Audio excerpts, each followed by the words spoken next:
In today's video, I'm going to teach you how to upload files to Supabase Storage. Easy Guide 2026. First, open your browser and head to supabase.com.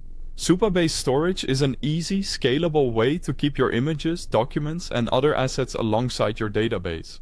We'll use the dashboard so you can see each click clearly. Go ahead and log into your account. Use your preferred sign-in method. Complete any verification if prompted, and you'll land on the dashboard in a moment. On the home page, choose the organization you want to work in. Organizations act like workspaces that group projects, billing, and permissions. If you collaborate with a team, selecting the right organization helps keep your storage buckets and files in the right place. Next, open your existing project. If you don't have one yet, you can create a new project and return to the same spot. Supabase projects come with an auto-generated REST API and client libraries like add Supabase, Supabase.js. So everything you upload here can be accessed from your app later. Today, we'll focus on uploading through the dashboard for clarity.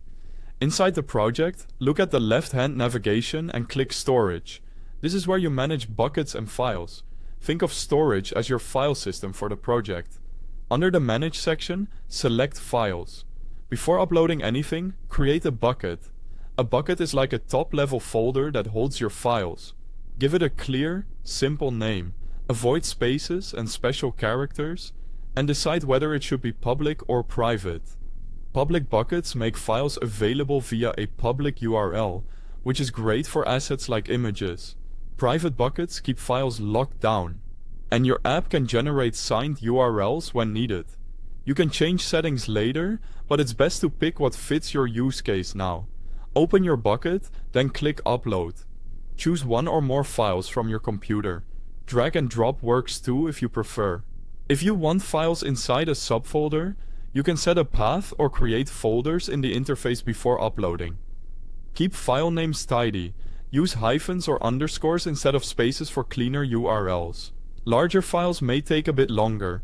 Wait for the upload indicator to finish before navigating away. Once the upload completes, you'll see your file listed in the bucket.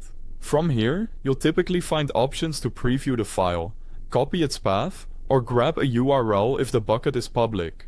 In your application code, you can reference that path or generate signed URLs for private content using the Supabase client libraries. That's it.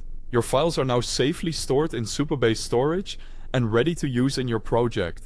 Thanks for watching and happy building!